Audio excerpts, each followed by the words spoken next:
Hi guys! So, kakauwi ko lang kasi galing akong school.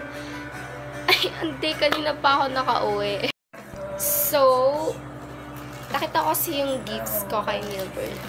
And wala lang, I think, parang gusto ko lang siya gawa ng content for some reason. So, this is it.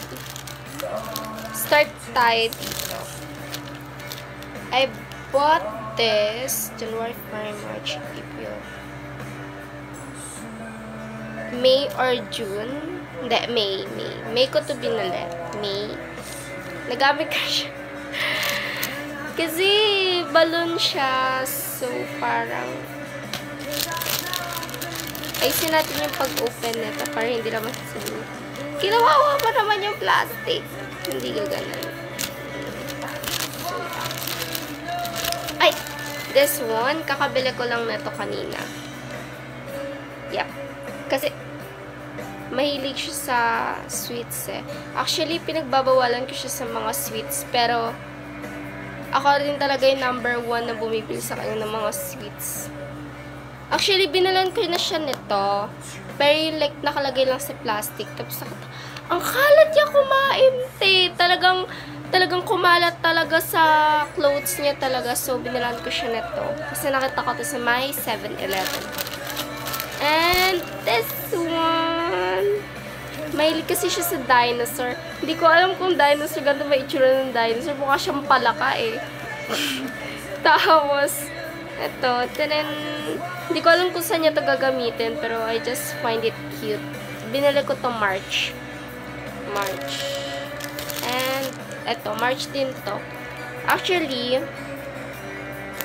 I know naman na meron na siyang hair comb, pero like, bakit ba? Hindi. Kasi color green siya, so, naisip ko, ay, gusto yan ni Milbert. Tapos, ito din. It's photo card. Actually, natitempt na ako i-open to kasi never pa ako nagka-photo card. Kasi, wala naman akong bias or anything. So, parang, joke lang. So, yeah, it's One Piece. Favorite niya kasi yung One Piece. So, ayun. I-unbox namin to next time. Kasi, gusto ko din makita eh. Hindi talaga yun. And for the last one, ito. I bought this sa Miniso. Ito yung lalagyanan niya. Actually, magwi-window shopping lang dapat ako sa may Miniso. Pero nakita ko tong egg na to. And it's so big. Like, so, yeah. And dinosaur siya. Tapos, clueless pa ako kung anong laman niya. So, binili ko na siya para kay Milbert. And, seems cute naman.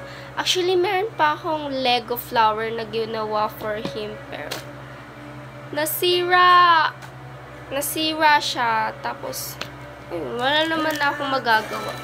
Parang broken lang yung music ko. Pero, yan.